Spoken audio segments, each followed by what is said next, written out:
Commençons par une excellente nouvelle. Depuis le 13 juin 2023, YouTube a modifié les critères d'éligibilité, en divisant par 2 le nombre d'abonnés nécessaires pour pouvoir monétiser sa chaîne. Avant c'était 1000 abonnés, maintenant c'est 500 abonnés et 3 vidéos publiées sur les 90 derniers jours.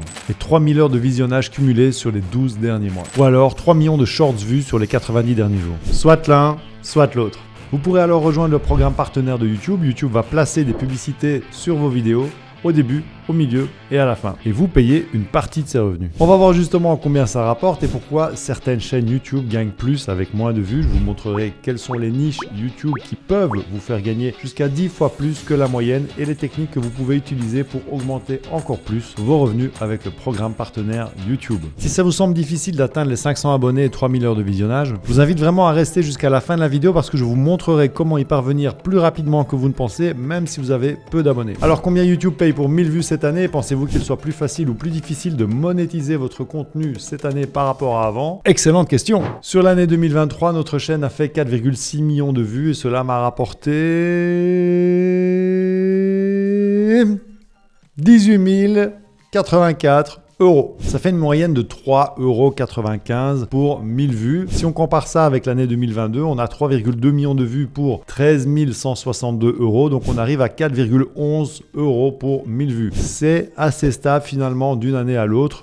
On est sauvé. Laissez un petit pouce bleu si vous êtes aussi heureux que moi. Allons jeter un œil du côté de la chaîne d'un de nos élèves qui a demandé à rester anonyme. On voit que sur 169 000 vues, il y a 460 €. Ça fait une moyenne de 2,72 € pour 1000 vues. Sur 2 chaînes avec des thèmes différents, on passe donc de 3,95 € pour 1000 vues à 2,72 € pour 1000 vues. La moyenne, toute chaîne confondue francophone sur YouTube, c'est entre 1 et 6 € de revenus pour 1000 vues, mais ça peut monter à 10 €, voire plus pour certaines niches à revenus par 1000 qui sont élevés. On appelle ça le RPM. Certaines niches ont en effet un revenu par 1000, donc le RPM plus élevé, comme la finance personnelle et l'investissement. Les vidéos couvrant des sujets tels que l'investissement en bourse, la crypto-monnaie, l'épargne, les prêts, les cartes de crédit et la planification financière attirent souvent des annonceurs à haut budget en raison de la capacité de dépense de l'audience. Il y a aussi la technologie et gadgets, les revues de produits high-tech, les tutoriels, les discussions sur les dernières innovations attirent une audience prête à dépenser pour les derniers gadgets, ce qui est attrayant pour les annonceurs. Dans le domaine de la technologie, entrepreneuriat et business, les conseils sur le démarrage, la gestion d'entreprise, le marketing digital, le développement personnel dans un contexte professionnel attirent un public intéressé par l'amélioration de ses compétences et par les opportunités d'affaires. Santé et fitness, les programmes d'entraînement, les conseils nutritionnels, les revues de compléments alimentaires attirent une audience engagée et intéressée par les produits de santé et de bien-être. Éducation et tutoriels, les contenus éducatifs comme les leçons de langue étrangère, les tutoriels de programmation, les cours de préparation aux examens attirent des spectateurs qui sont vraiment dédiés à l'apprentissage et au développement de compétences. Un marché cible pour de nombreux annonceurs éducatifs. Luxe et style de vie haut de gamme, les vidéos qui explorent le monde du luxe, comme les voitures haut de gamme, l'immobilier de luxe, les montres, les voyages dans des destinations exotiques, attirent des annonceurs cherchant à cibler un marché à fort pouvoir d'achat. Les niches YouTube avec un RPM, donc un revenu par 1000 vues plus faible, sont généralement celles où les annonceurs sont moins enclins à dépenser beaucoup d'argent pour de la publicité. Je vous donne quelques exemples de ces niches. Le contenu généraliste ou de divertissement, donc les chaînes qui proposent du contenu de divertissement général comme les vlogs quotidiens, les blagues, les vidéos de réaction. Ça peut attirer un public qui est très large mais pas nécessairement un public cible spécifique pour les annonceurs, ce qui peut entraîner un RPM plus bas. Jeux vidéo et streaming en direct, malgré la popularité massive de cette niche, le marché saturé et la diversité des contenus font que le RPM peuvent être relativement bas. La monétisation peut également être affectée par les droits d'auteur et les restrictions de contenu. Contenu pour enfants, bien que très populaire, le contenu destiné aux enfants fait face à des restrictions publicitaires strictes, surtout après les mises à jour des réglementations sur la vie privée des enfants sur Internet. Ça limite les types et la quantité de publicité qui pourraient être affichées et donc ça réduit le RPM. Contenu controversé ou sensible, les vidéos traitant de sujets controversés, politiques, sociaux ou autres sujets sensibles sont souvent moins attractifs pour les annonceurs, craignant que leur marque ne soit associée à des contenus pouvant être perçus comme clivants ou offensants. Contenu humoristique, adulte ou satirique, bien que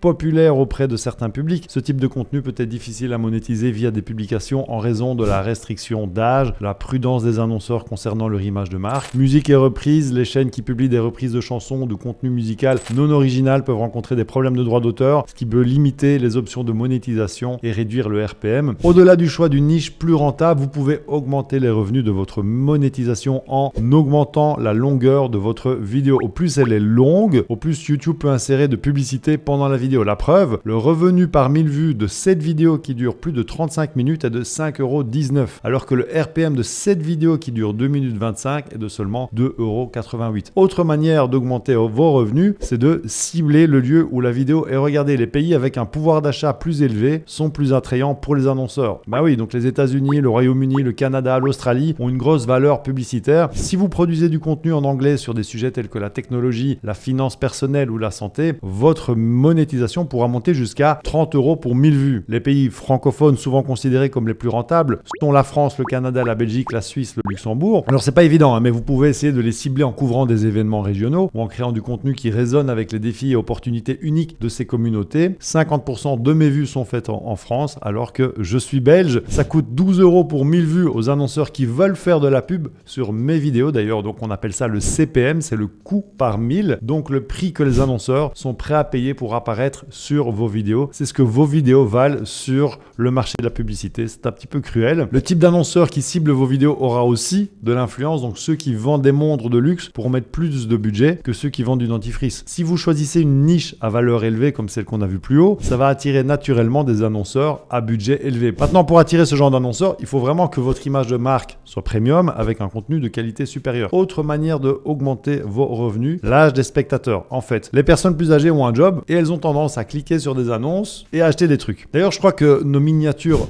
YouTubesque attire un public jeune et c'est vrai que j'ai décidé de faire évoluer mes miniatures vers quelque chose de plus mature. Je fais plus de visage vraiment super étonné à la MrBeast. Là vous voyez le truc comme ça. Bon, j'ai eu ma période où je faisais ça, mais j'ai vraiment voulu faire évoluer. Je fais aussi moins de blagues dans mes vidéos. J'essaie d'être plus posé, d'être moins gesticulant et c'est vrai que c'est plus adapté à un public plus mature. Je partage aussi des anecdotes de ma vie de papa avec mes 2 garçons, Ruben et Léo, ma vie en couple depuis 15 ans avec Sophie Vinclair, mes activités au golf, etc. Enfin, des trucs de vieux, quoi. Et malgré ça, chez Stratégie Vidéo, la majorité sont des spectateurs qui sont des petits jeunes de 18 à 24 ans. Alors, j'ai été jeune aussi. En plus, j'étais musicien. Donc, autant vous dire que j'avais pas un rond à dépenser. Et aujourd'hui, en tant que chef d'entreprise avec plus de 10 personnes dans mon équipe, eh bien, je dois attirer des profils qui vont dépenser de l'argent chez nous. Dernier paramètre à prendre en compte, il se peut que la vue soit comptée, mais que le spectateur ait interrompu son visionnage avant que la pub ait été diffusée. C'est pour cela que YouTube donne toujours une indication du nombre de lectures monétisées estimées. En tout cas, en choisissant une niche qui rapporte et en appliquant les différentes techniques que je viens d'évoquer, vous pourriez aller chercher 10 € de revenus par 1000, peut-être plus si votre chaîne est en anglais. Y a-t-il une stratégie qui vous parle plus qu'une autre ou peut-être une surprise que vous n'attendiez pas? Partagez vos retours et vos questions dans les commentaires ci-dessous. Chaque commentaire est une opportunité d'apprendre ensemble, de construire une communauté plus forte. J'ai hâte de lire vos réponses et d'engager la conversation. Qui sait, vos insights pourraient inspirer notre prochaine idée de vidéo. Alors c'est très bien, mais connaissez-vous les stratégies secrètes que les youtubeurs utilisent pour multiplier leurs revenus, même avec peu de vues? Je vais vous expliquer comment faire pour gagner plus de 100 € pour 1000 vues. Vous avez bien entendu, 100 € pour 1000 vues, avec un exemple très concret, celui de la chaîne Stratégie Vidéo que vous êtes en train de regarder. Ma chaîne a généré 492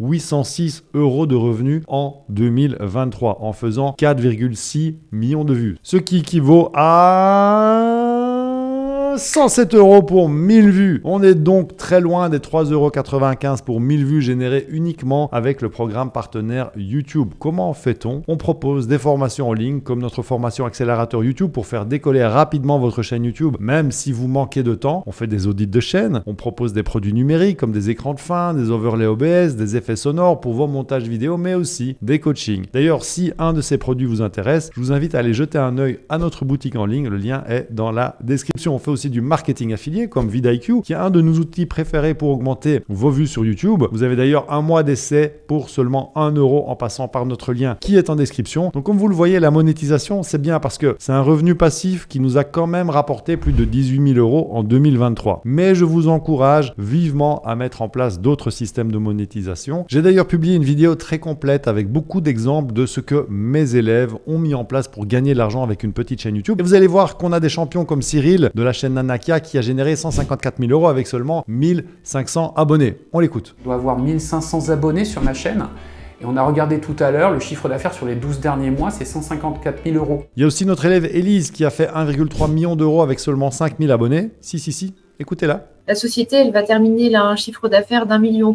Vous pourrez retrouver ces études de cas ici ou dans la description. Alors comment savoir combien gagnent les chaînes YouTube? Prenons par exemple une chaîne comme Les Trouvailles d'Ariane. Elle a été très sympa et elle m'a communiqué ces chiffres. Elle gagne environ 300 à 400 euros par mois avec la monétisation. Marcel et son camping-car gagnent environ 1000 euros par mois. Bon, ça, ils me l'ont dit. Mais si vous voulez savoir combien une chaîne génère avec la monétisation, le calcul est assez simple. Vous regardez le nombre de vues par mois, vous divisez ça par 1000 et vous multipliez par le RPM, donc le fameux RPM revenu par 1000. Alors ça, malheureusement, vous allez devoir un peu le déterminer au pif en fonction de la niche de la chaîne. Si c'est une niche qui est dans les hauts revenus, qui a un haut RPM, ou une niche qui a un faible RPM, je vous ai expliqué ça au début de la vidéo. Prenons par exemple la chaîne de Yomi Denzel. Avec vidIQ, je sais voir combien de vues il a fait sur les 30 derniers jours. D'ailleurs, si vous voulez utilisez vidIQ, il y a un lien pour un essai d'1 mois qui est dans la description. Ça vous coûtera seulement 1 euro. Yomi a fait 9,4 millions de vues sur les 30 derniers jours. Si on divise ça par 1000, ça fait 9400. On multiplie par le RPM. Alors vu qu'il est dans la niche de la finance personnelle, c'est assez haut, mais sa chaîne est en français. C'est donc moins qu'en anglais. Donc je dirais entre 4 et 8 euros. On va dire 6 pour couper la poire en deux, fois 9400. Ça va faire 56 400 euros générés uniquement avec la monétisation. Pas mal, hein? J'avoue que ça me semble un peu beaucoup. Ça doit être la fourchette très haute, mais encore faut-il qu'il ait activé la monétisation. Avec ce qu'il gagne sur le reste de ses business, je suis même pas certain qu'il l'ait fait. Il y a aussi Social Blade qui peut vous donner une estimation. Ici, il estime le revenu de la chaîne de Yomi Denzel entre 2 et 33 000 euros. On va prendre un autre exemple, French Hardware. Je vais voir les vues avec vidIQ. Donc, on a 1 177 763 vues le mois dernier. On divise ça par 1000, ça fait 1177. Multiplié par le RPM. Alors ici, on est quand même dans la technologie, les gadgets. Donc, on a un RPM assez élevé. On va faire comme pour Yomi Denzel. On va dire entre 6 et 8 euros. On multiplie donc 1177 par 6. Ça fait 9416 euros de revenus par mois grâce à la monétisation. Si on va voir sur Social Blade, on voit qu'on est plutôt à 4000. Bon, voilà. En tout cas, ces deux derniers exemples font beaucoup de vues. Si vous avez moins de 1000 abonnés et que vous voulez justement faire exploser vos vues pour faire péter votre monétisation, j'ai créé une formation vidéo gratuite. J'y explique la méthode de l'écart stratégique, le secret derrière mes succès les plus éclatants. 490 000 vues ici, 180 000 vues ici et 123 000 là. Et ce sans dépenser un centime en publicité. Ces résultats obtenus avec moins de 1000 abonnés à l'époque pourraient facilement être les vôtres. C'est entièrement gratuit, le lien pour le recevoir est ici et